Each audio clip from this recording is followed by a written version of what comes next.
Hello my dear friends and students, welcome to English Max. हम लोग इसमें MTS 2022 का प्रीवियस पेपर सॉल्व कर रहे हैं और इसके पहले 22 के पहले हम लोग 21 का पूरा लगा चुके हैं और 23 का लगा चुके हैं। 22 में भी मई वाला पूरा का पूरा ख़त्म हो चुका है, जून वाला चल रहा है जिसमें से ये भी ख़त्म ही होने वाला है। 19 जून का शिफ्ट 2 हम लोग कर रहे हैं। 19 जून का शिफ्ट 1 हम लोग कल किए थे। अच्छा, 19 जून का शिफ्ट 2 आज होने के बाद शिफ्ट 3 बचेगा, फिर 20 जून का और बचेगा, फिर MTS का पूरा काम फिनिश हो जाएगा। ठीक है, चलिए इसके बाद हो सकता है कि हम फेज़ 12 जो अभी पेपर होने वाला है ना भाई 23, 24, 25 में, तो इसके लिए भी कुछ करना है तो वो करा देंगे। चलिए, तो PDF आप लोगों ने सॉल्व कर लिया होगा। चलिए स्टार्ट करते हैं हम लोग आज का डिस्कशन। और पहला क्वेश्चन आपकी स्क्रीन पर देखिए, ये रहा पहला क्वेश्चन है फिलर का। लिखा है I have been on this project since the first day. पहले ही दिन से मैं इस प्रोजेक्ट पर काम कर रहा हूँ, इसलिए आई एम रिस्पॉन्सिबल डैश इट। तो रिस्पॉन्सिबल के बाद क्या लगता है? देखो 2-3 वर्ब हैं, सॉरी एडजेक्टिव हैं, रिस्पॉन्सिबल हैं, लायबल हैं, अकाउंटेबल हैं। तो इन तीनों के साथ रिस्पॉन्सिबल, लायबल और अकाउंटेबल, ये तीन के तीनों, इनके साथ एक तो प्रीपोजिशन टू लगता है और दूसरा प्रीपोजिशन लगता है फॉर। टू का मतलब क्या हुआ? कोई पर्सन आएगा, समबडी। अगर आप किसी के प्रति जिम्मेदार हो तो टू लगेगा। जैसे I am responsible to my parents, I am responsible to my boss. और अगर कोई नुकसान होता है, कोई मतलब ख़ास तौर से रिस्पॉन्सिबिलिटी नुकसान के लिए लेते हैं, तो उसके लिए क्या होगा? फॉर लगता है। ठीक है, रिस्पॉन्सिबल फॉर समथिंग, जैसे मान लो घाटा लग गया, लॉस हो गया, कुछ भी इस तरह की चीज़ होती है। तो यहाँ क्या लगाओगे? फॉर इट लगा हुआ है ना, तो हमको क्या लगाना होगा? रिस्पॉन्सिबल फॉर इट होगा। क्लियर हो गई ना बात? चलिए आगे चलते हैं। नेक्स्ट क्वेश्चन है हमारा क्वेश्चन नंबर 2। इसमें रिप्लेस करना है किसको? ब्रैकेटेड पार्ट को। अगर यहाँ कोई मिस्टेक है तो, अदरवाइज नहीं, ज़बरदस्ती मत करना। पढ़ के देखते हैं कि both of us felt the relationship. Both of us, हम दोनों को ऐसा लग रहा था कि जो हमारी रिलेशनशिप है was not really gone somewhere, मतलब कहीं नहीं गई, मतलब हमारी रिलेशनशिप मतलब हुआ कि आगे नहीं बढ़ रही है, ये कह रहे हैं। तो गलत तो है। वाज नॉट, देखो वाज के बाद वर्ब की थर्ड फॉर्म लगी है, तो वाज के साथ थर्ड फॉर्म पैसिव वॉइस में लगती है, जबकि हमको लगाना एक्टिव वॉइस में है, तो ये गलती हो गई है।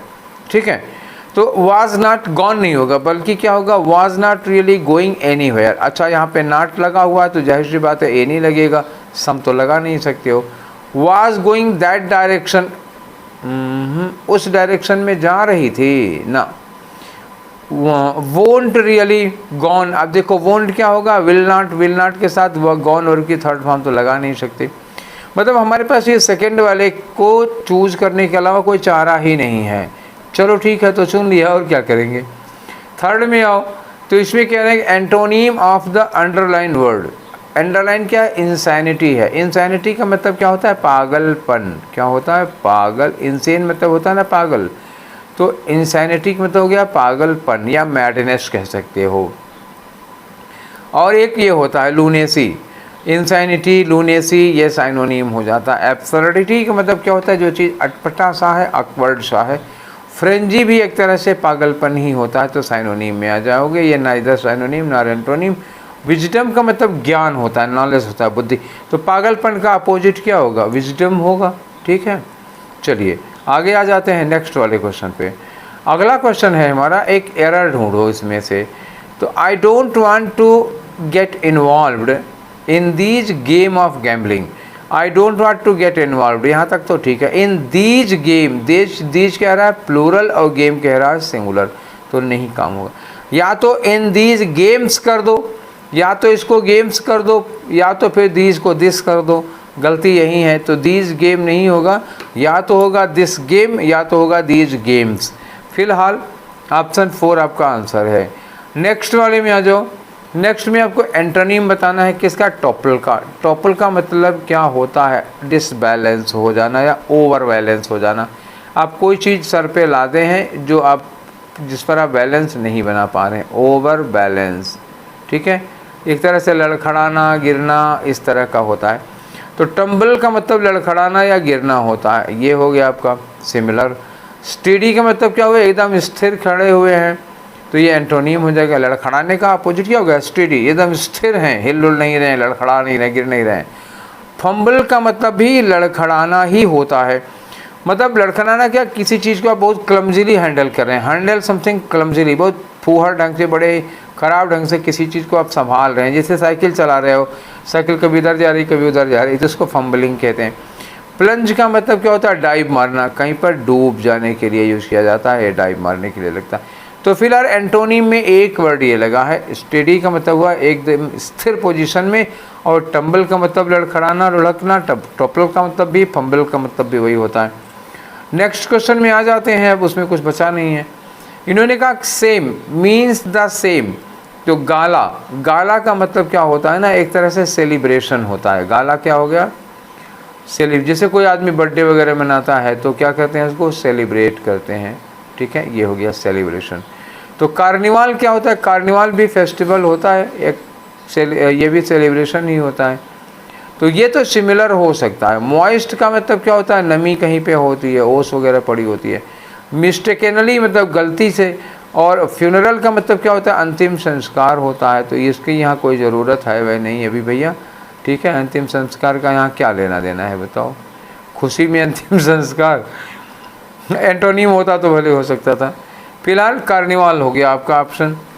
चारों वर्ड आपको मीनिंग तो मैंने बता ही दिया। नेक्स्ट क्वेश्चन में फिर फिलर है, the survival of the theatre, the survival of theatre has depended on the creation of dash format. देखो थिएटर का टिकना अब इस बात पर डिपेंड है कि कुछ नया फॉर्मेट बनाया जाए। तो फॉर्मेट्स क्या है, नाउन है, ठीक है। नाउन के पहले हमें क्या चाहिए, एडजेक्टिव चाहिए। न्यूली क्या होगा, एडवर्ब होगा। न्यू क्या होगा, एडजेक्टिव होगा, ये हो सकता है। न्यूवेस्ट क्या मतलब सुपरलेटिव डिग्री हो गई। न्यूअर का मतलब कंपैरेटिव डिग्री हो गई। तो किसी से कंपैरिजन तो हम कर नहीं रहे हैं कि हम कंपैरेटिव सुपरलेटिव लगाएं, हमें पॉजिटिव डिग्री की ज़रूरत है तो न्यू लगा लेंगे। न्यू फॉर्मेट्स, न्यूली तो लगेगा नहीं क्योंकि फॉर्मेट नाउन है, उसके पहले एडवर्ब लगा नहीं सकते हो, ठीक है। चलिए अगला क्वेश्चन कर लेते हैं। अगले क्वेश्चन में फिर वही अंडरलाइन किया गया है, आई यूज्ड टू प्रिटेंड। देखना है कि अगर ये सही है तो कोई बात नहीं, नहीं तो इम्प्रूव करना होगा। When I was a kid, जब मैं छोटा बच्चा था, I used to pretend to be knight in King Arthur's court. तो मैं ये दिखाता था कि मैं किंग आर्थर के कोर्ट का वो सामंत हूँ। आई यूज्ड टू प्रिटेंड, तो बचपन की बात बता रहे हैं। आई यूज्ड टू, ये यूज्ड टू मॉडल वर्ब हो गई, इसके साथ वर्ब की फर्स्ट फॉर्म लगती है, तो सेंटेंस में कोई एरर नहीं है। और चेक करना चाहते हैं तो यूज्ड टू के साथ वर्ब की फर्स्ट फॉर्म लगती है। और यहाँ पे used to pretend, I used to लगा दिया ना, तो भैया बचपन की बात, आई वाज किड तो यूज नहीं होगा, यूज्ड होगा, ये सेकेंड फॉर्म होनी चाहिए। यूज्ड टू प्रिटेंड, देखो प्रिटेंड में एस नहीं लगेगा, जब यूज्ड टू लगाते हैं तो वर्ब की फर्स्ट फॉर्म लगाते हैं। तो तीनों तो गलत ही हो गए ना, तो नो इम्प्रूवमेंट ही रखो, इम्प्रूवमेंट करते तो गलत हो जाता। नेक्स्ट क्वेश्चन है फिर से खाली जगह दिया हुआ, तो he is quite dash and narrow. अब देखो ये एंड लगा हुआ, एंड के इधर नैरो लगा हुआ, तो एंड के इधर क्या होगा, देखो क्या लगा सकते हो, टॉल लगा सकते हो। एलोंगेटेड मतलब जिसको लंबा किया गया है, बढ़ाया गया है, तो ये लंबाई में, एलोंगेटेड जो होता है ना ये ऐसे लंबाई में आता है, और ये लॉन्ग जो होता है ये भी लंबाई में आएगा। स्ट्रेच्ड मतलब क्या होता है, ये चारों तरफ खींच के फैला दिया गया है, चारों तरफ खींच के फैलाया गया है। तो क्या लगा दोगे, किसी आदमी का कद क्या होगा, टॉल होगा। टॉल एंड नैरो मतलब, टॉल मतलब ऊंचा सा लंबा सा, और नैरो मतलब दुबला पतला सा है। तो he is quite tall and narrow, क्योंकि टॉल के अलावा और कोई फिट ही नहीं हो रहा है ना। चलिए चलो अगला क्वेश्चन है हमारा वन वर्ड सब्स्टिट्यूशन का। एक वर्ड बताना है इसके बदले में। लिखा है कि a small structure with one और मोर ओपन साइड्स, ठीक है। कोई बिल्डिंग है, कोई मकान है, कमरा हो सकता है, उसमें one or more open sides, एक साइड में या उसके ज़्यादा साइड में, दो साइड में हो सकता है, खुला हो। यूज टू वेंड मर्केंडाइज, वेंड का मतलब क्या होता है, बेचना, सेल, तो सामान वगैरह बेचने के लिए।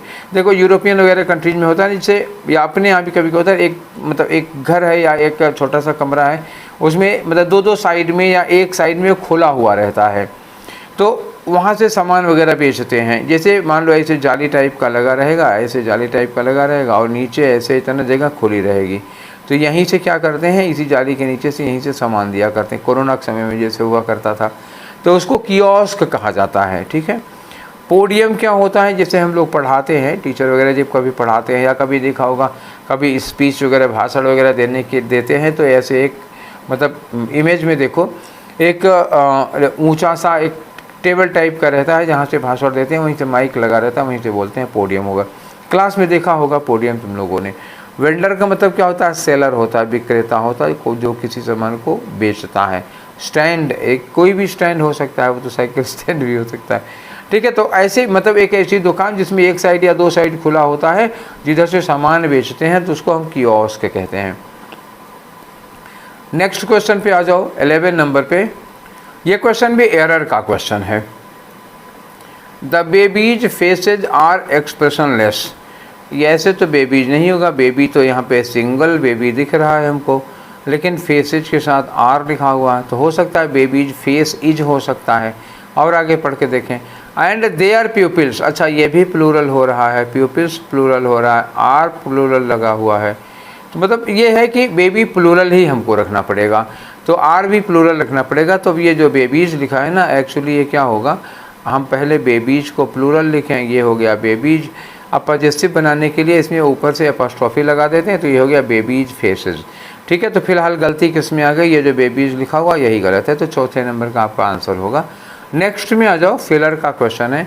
The dash mistake these couples made. ये जो कपल्स हैं, जो जोड़े हैं, जो ऐसी मिस्टेक किया करते हैं, तो इनकी ये mistake was not spending enough. उनकी मिस्टेक एक्चुअली क्या है कि वो लोग लाइफ को लेकर के प्लानिंग पर ज़्यादा टाइम नहीं देते हैं। Not spending enough time seriously planning for life time together in marriage. तो ये इस पर कम समय देते हैं ना, कमाना कमाना कमाना, फैमिली को प्लान करने के लिए कोई उन्होंने कम समय देते हैं, यही सबसे बड़ी इन लोगों की मिस्टेक होती है। तो ये मिस्टेक कैसी होनी चाहिए, ब्लंडर होनी चाहिए, बड़ी मिस्टेक जो करते हैं लोग, सीरियस मिस्टेक करते हैं। तो स्पोरेडिक का मतलब होता है छिटपुट, एक यहाँ एक यहाँ एक यहाँ एक यहाँ एक यहाँ, तो साल भर में 2-1 गलती होती है, तो उसको हम स्पोरेडिक मिस्टेक कहते हैं। तो ये स्पोरेडिक मिस्टेक नहीं है, एक सीरियस मिस्टेक है। क्रेडुलस का मतलब क्या होता है, जो बहुत जल्दी किसी पर भी विश्वास कर लेता, भरोसा कर लेता। मैं उसमें से एक हूँ, मैं क्रेडुलस पर्सन हूँ। मतलब कोई भी मतलब जैसे कोई आदमी कुछ कहता है तो पहले मुझे भरोसा होता है, अब विश्वास बाद में होता है, पहले मैं उस पर मान लेता हूँ हाँ ये सही कह रहा है, और इस चक्कर में कई बार धोखा भी खा जाऊँ। तो क्रेडुलस आदमी ऐसा होता है, यहाँ इसकी ज़रूरत नहीं है। इनिग्मेटिक का मतलब क्या होता है ना, जिसको जो समझ में ना आए। इनिग्मेटिक मतलब क्या होता है, hard to understand, difficult to understand, या मिस्टीरियस होता है कोई चीज़, तो इनिग्मेटिक हो जाता है। एग्रीजियस का मतलब हाँ ये होती है कोई बड़ी मिस्टेक, ब्लंडर होता है, बड़ी चूक कर दी, कोई बड़ी गलती कर दी। तो ये रहा आपका आंसर, ठीक है। आगे आ जाओ जरा 13 नंबर पे भाई। इसमें वन वर्ड सब्स्टिट्यूशन है, एक सेंटेंस दिया है उसके लिए आप वन वर्ड यूज़ करो। पार्शियल या टोटल लॉस ऑफ मेमोरी। जब आपकी मेमोरी लॉस हो जाती है, आंशिक रूप से या पूरी तरह से मेमोरी लॉस होती है। एक्सियोम जो होता है ना, एक्चुअली ये मैक्सिम होता है। मैक्सिम का मतलब प्रॉवर्ब कह सकते हो, मैक्सिम कह सकते हो, कोई कहावत कह सकते हो, कोई सूक्ति कह सकते हो, कोई ऐसी बात जो अपने आप में ट्रुथ है, ठीक है। जैसे कि honesty is the best policy, ये क्या होगा, ये ट्रुथ है, एक फैक्ट होता है। तो ये भी यहाँ लगेगा नहीं। अथीस्ट का मतलब क्या होता है, नास्तिक होता है, ऐसा व्यक्ति जिसे धर्म में कोई भरोसा या ईश्वर में कोई विश्वास नहीं होता। एसेटिक का मतलब क्या होता है, साधु होता है, सन्यासी होता है, ठीक है। ये हो गया साधु सन्यासी, कोई नहीं लगाना यहाँ से। अब एमनेसिया का मतलब होता है मेमोरी लॉस, चाहे थोड़े समय के लिए चाहे लंबे समय के लिए, मेमोरी लॉस को एमनेसिया कहते हैं। ये रहा आंसर। नेक्स्ट क्वेश्चन है आपका 14 नंबर का। 14 नंबर में देखो, यही इंप्रूवमेंट का क्वेश्चन है। They was standing. भैया देखो, दे क्या हुआ, प्लूरल सब्जेक्ट हुआ, वाज इसके साथ तो नहीं लग सकता ना किसी कीमत पर। और ऑप्शन में देखो सारे के सारे दे दिए हुए हैं, तो वाज गलत हो गया। दे वर स्टैंडिंग कह सकते हो ना, at one end of a very long and splendid hall. तो दे वर, देखो दे वर के बाद स्टैंडर्ड नहीं होता यार, स्टैंड की अगर सेकेंड फॉर्म में बनाओगे तो क्या होगा, वो स्टूड होता है ना, स्टैंड स्टूड स्टूड होगा, स्टैंडर्ड तो हो ही नहीं सकता। ये दो तो गए काम से। अच्छा वाह, यहाँ पे वाज लगा, ये गलत हो गया। यहाँ पे स्टैंडर्ड लिखा है, स्टैंडर्ड होता ही नहीं है यहाँ, या स्टैंडर्ड लिखा यहाँ नहीं होता। अब आपके पास इस एक के अलावा कोई चारा है भी नहीं है, तो मान लो वही होगा। और देख लो तो लिखा है they were standing at one end of very long and splendid hall, correct हो गया सेंटेंस, ठीक। नेक्स्ट क्वेश्चन में आ जाओ 15 नंबर में।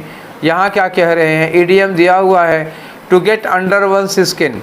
To get under one's skin मतलब होता है किसी के स्किन के नीचे पहुँच जाना। मतलब जानते हो, किसी के स्किन के नीचे पहुँचने का मतलब तुम उसको बहुत इरिटेट कर रहे हो, बहुत परेशान कर, तंग कर रहे हो भाई किसी को, तो ये होगा। To get under one's skin का मतलब क्या होगा, टू एंगर या इरिटेट।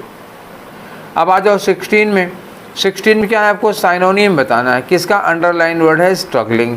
तो it can be easy to ignore people who are struggling and having a hard time. ठीक है ना, तो उन लोगों को इग्नोर करना आसान होता है जो लोग स्ट्रगल कर रहे हैं, और जो हैविंग अ हार्ड टाइम होता है जिनके दिन अभी बुरे चल रहे हैं। ग्लाइडिंग का मतलब क्या होता है, सरकना, फिसलना। जैसे ऐसे नहीं होता, कहीं कहीं बना होता है तो बच्चे इस तरह ये सर से नीचे आते हैं, वो ग्लाइडिंग होता है। हसलिंग का मतलब होता है भाई स्ट्रगल करना, एकदम जूझना किसी चीज़ से, हसलिंग होता है। ग्रैपलिंग, जूझने के लिए। बूम का मतलब होता है खूब ग्रोथ हो रही है, तरक्की हो रही है, इंप्रूवमेंट हो रहा है। क्लेम का मतलब दावा करना, ये नहीं लग पाएंगे, वही हसलिंग लगेगा। नेक्स्ट क्वेश्चन में आ जाओ बच्चा लोग। तो ये है कि ये 4 सेंटेंस दिए हैं, किसी एक में सारे वर्ड करेक्ट हैं, बाकी सब में कोई ना कोई गलती है। तो it is demonstratively unfair comparison. Comparison में आई नहीं होता, कंपैरिजन में क्या होता है, COMPARISON, नॉट SION, तो गलत हो गया। The whole thing is foreign. Foreign का मतलब क्या होगा, यहाँ होगा FOREIGN, तो ये आई होगा ना। देखो मैं इसको दिखा देता हूँ एक बार फिर से, अब देखो, हाँ क्लियर है ना। अब यहाँ पे IE लिखा है, जबकि होना क्या चाहिए था, EI, तो ये गलत हो गया।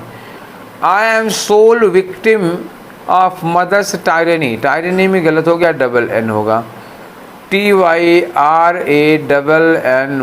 टायरनी। ये होता है जुल्म, अत्याचार। मैं अपनी मम्मी के अत्याचार का इकलौता शिकार हूँ। ठीक है, I am sole victim of mother's tyranny, mummy के अत्याचार जुल्म का इकलौता शिकार हूँ। अच्छी बात है बच्चा, बधाई हो।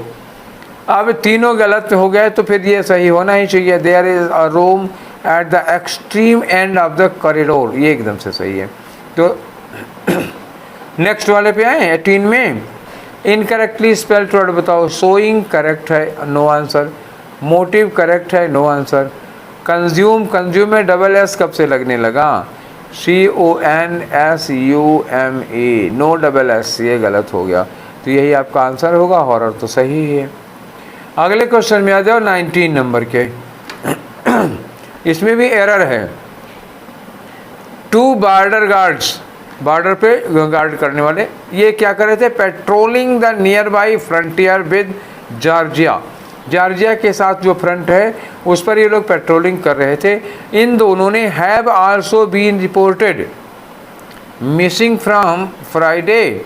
ओहो, have been reported perfect tense है, तो फ्रॉम फ्राइडे नहीं होगा, क्या होगा, सिंस फ्राइडे नाइट होगा। समझ गए कि नहीं बात को। परफेक्ट टेंस और टाइम दिया हुआ है तो सिंस लगेगा, फ्रॉम नहीं लगेगा। ये फ्रॉम गलत हो गया, यहाँ पे सिंस लगाना चाहिए था। आपका आंसर बन गया। चलिए 20 नंबर पे आ जाओ। ब्रैकेटेड पार्ट को मीनिंग बतानी है, इडियम है ना, चूँकि अप्रोप्रिएट मीनिंग बतानी है। A dime a dozen, a dime a dozen, इसका क्या मतलब होता है, डाइम अ डजन का। डाइम एंड डजन का मतलब होता है ना, कोई चीज़ जो कॉमनली अवेलेबल है, कहीं से भी मिल जाती है। जैसे आलू, आलू हो गया तो आलू कहीं भी खरीद लो, यार पार्ले जी का बिस्कुट हो गया, कहीं भी मिल जाता है, उसको कहते हैं a dime and dozen. Clear है। चलिए, तो आपका पहला वाला आंसर हो गया। अब आ जाओ पैसेज में। वही 21 से 25 एक पैराग्राफ होगा, 5 जगहें होंगी। क्या लाइन है ये, देखो ये लाइन बनी है एकदम से, यही गड़बड़ी, इसको यहाँ आना चाहिए तो सही हो जाता, क्रम एकदम से सही आ जाता। चलो कोई बात नहीं, कौन यहाँ अलाइनमेंट मिलाता है। चलो तो हम लोग इसको पहले पढ़ते हैं फिर भरेंगे। Alkaline hydrolysis, alkaline hydrolysis is rare today, आजकल ये बहुत रेयर यूज होता है। As a funeral dash of humans, तो फ्यूनरल क्या होता है, मतलब लोगों को अंतिम संस्कार जो किया जाता है उसी को कहते हैं। तो इन्होंने कहा ना कि इंसानों का जो फ्यूनरल होता है, अंतिम संस्कार होता है, उसमें अल्कलाइन हाइड्रोलिसिस का यूज जो है ना, वो उसकी प्रैक्टिस जो है बहुत रेयर हो गई है आजकल। ये एक बात ख़त्म हुई। Offered to the public for the first time, मतलब पहली बार ये एल्कलाइन हाइड्रोलिसिस कब ऑफर किया गया था पब्लिक को? Offer to the public for the first time just over a dash ago. यहाँ कोई टाइम देंगे, ओवर अ ईयर हो सकता है, अ डिकेड हो सकता है, अ वीक हो, नहीं एक आध सप्ताह नहीं, एक आध साल के लिए या कुछ सालों के लिए यहाँ पे यूज़ किया जाएगा। It is now permitted and regulated in 26 US. ठीक है, तो ये अमेरिका में इस समय इसकी परमिशन है। ये 26 क्यों लिखा हुआ है पता नहीं, इन यूएस। ठीक है, अच्छा हाँ सही लिखा तो है, हम आगे पढ़े ही नहीं तो हमको गड़बड़ लगा। ठीक है, ये परमिटेड है, इसको अलाउ किया गया है कहाँ? 26 यूएस स्टेट, अमेरिका की 26 स्टेट्स में। And practice dead in North America, और प्रैक्टिस कैसे प्रैक्टिस की जाती है? इन नॉर्थ अमेरिका में। वेयर, जहाँ पर it remains unfamiliar to most people, जहाँ पर ये बहुत सारे लोगों को, ज़्यादातर लोगों को अनफेमिलियर, ज़्यादातर लोगों को पता नहीं है। Who dash a loved one, जिनके कोई नियर एंड डियर किसी खास किसी प्रिय की डेथ हो गई है, या who are thinking about what could dash, या जो लोग ये सोच रहे हैं कि क्या होगा उनके साथ, to their own bodies when they die, जब वो मरेंगे तो उनकी बॉडी के साथ क्या होगा, तो उन लोगों के लिए बात कर रहे हैं। तो फ्यूनरल क्या होगा बेटा बताओ ज़रा, फ्यूनरल क्या है? फ्यूनरल जजमेंट है, यहाँ लिखा है ना funeral dash for humans. Funeral judgement होगा क्या? नहीं। फ्यूनरल प्रोसीडिंग होगा? नहीं। फ्यूनरल प्रैक्टिस होती है, हम संस्कार का तरीका होता है, तो इसमें क्या लगेगा? फोर्थ वाला लगेगा। ठीक है, चलिए नेक्स्ट वाले क्वेश्चन में आ जाओ। यहाँ पे तो टाइम पूछ रहे हैं ना कि ये ऑफर किया जाता था, थोड़े समय पहले की बात है, तो आ डेट एगो, ये एक डेट पहले नहीं भाई। आ विंटेज, विंटेज का मतलब प्राचीन काल, एंशियंट के लिए, क्लासिकल पीरियड के लिए यूज किया जाता है, ये भी नहीं लगेगा। आ पीरियड एगो, एक पीरियड पहले, या अ डिकेड एगो, एक डिकेड मतलब होता है 10 साल। तो अब ये लग रहा है हमें कि अ डिकेड एगो मतलब 10 साल पहले करीब ये लोगों को ऑफर किया जाता था। नेक्स्ट वाले क्वेश्चन में आ जाओ, फिलर नंबर 3 यहाँ लगाना है आपको। इन्होंने कहा कि ये अभी भी परमिटेड है, अलाउ किया गया है अमेरिका की 26 स्टेट्स में, and practised dash in North America. ठीक है, और नॉर्थ अमेरिका में इसकी प्रैक्टिस होती है, मतलब ख़ास तौर से प्राइमरीली तो लग सकता है, मैनली लिखा हुआ है। अगर मेनली लिखा होता, मान लो ये लिखा होता MAINLY, तो ये तो हो जाता, लेकिन MANLY मतलब एकदम मर्दाने ढंग से, तो ये नहीं लग पाएगा। अप्रॉक्सीमेटली लगभग, यहाँ पे लगभग लगाने की कोई ज़रूरत नहीं है, लास्टली भी नहीं लग पाएगा। तो क्या होगा? प्राइमरली मतलब मेन रूप से, मुख्य रूप से ये नॉर्थ अमेरिका में प्रैक्टिस की जाती है इसकी। ठीक है, देखो यहाँ पे यही प्रैक्टिस क्यों लगाए थे, यहाँ लिखा है ना एंड प्रैक्टिस्ड। ठीक, आगे आ जाओ। फोर्थ नंबर पे देखो क्या लगाना है, ये फोर्थ, ये यहाँ पर who dash a loved one, मतलब उन लोगों को, वो बहुत से ऐसे लोग अभी इस बात से परिचित ही नहीं हैं, मोस्ट पीपल, जिनके किसी नियर एंड डियर की डेथ हो चुकी है। तो जिनके किसी नियर एंड डियर, जिन्होंने अपने किसी प्रिय को खोया है, तो हु के साथ हैज़ तो लग नहीं पाएगा, क्योंकि हु लगा है किसके लिए? पीपल के लिए। पीपल होते हैं प्लूरल, तो हैज़ नहीं लग पाएगा। हु लूज प्रेजेंट इंडेफिनिट में आ जाएगा तो नहीं लगेगा। हु हैव लॉस्ट लगाओ, ये लूज एडजेक्टिव हो जाएगा, ये भी नहीं लग पाएगा। ठीक है ना, ये लूज वर्ब है, लेकिन वर्ब की फर्स्ट फॉर्म में ये रेगुलरिटी में आ जाएगा ना, हमेशा के लिए बन जाएगा। नहीं, जिन्होंने अपने नियर एंड डियर को, अपने किसी खास को खोया है, ये इनके लिए लगा हुआ है। नेक्स्ट क्वेश्चन में आ जाओ, आखिरी है आज का क्वेश्चन नंबर 25। यहाँ पर क्या लगाओगे? आगे कह रहे हैं कि who are thinking about what could dash to their, मतलब क्या होगा उनकी डेड बॉडी के साथ जब वो मरेंगे। जो लोग ये सोचते हैं तो क्या होगा, तो what could happen, what could cartel मतलब नियंत्रण करना, कंट्रोल करना लगेगा नहीं। व्हाट कुड सिंडिकेट भी नहीं लगेगा, व्हाट कुड ग्रेविटेट भी नहीं लगेगा। क्या होगा? What could happen to their bodies when they die, उनकी शरीर को, उनकी बॉडी का क्या होगा जब उनकी डेथ होगी। तो ये चीज़ हो गई। चलिए, तो ये 25 क्वेश्चंस हम लोगों ने कर लिया। आज कौन सा था? 19 जून का शिफ्ट 2 का। ठीक है, तो सेशन कैसा लगा अपनी राय दीजिएगा। और इसके बाद मतलब अभी 4 सेट इसके और बचे हैं, उसके बाद MTS ख़त्म हो जाएगा, 21, 22, 23 पूरा का पूरा। ठीक है, और वैकेंसी भी आने ही वाली है। तो फिर मिलते हैं हम लोग शाम को रात में, मतलब शाम को क्या, रात में 10 बजे लाइव सेशन में। तो तब तक खाओ पियो मस्त रहो, पढ़ाई लेकिन खूब करता, खूब खाओ पियो खूब मस्त रहो, लेकिन पढ़ाई करते रहो। ठीक है, तो मिलते हैं रात में। Till then take care, thank you.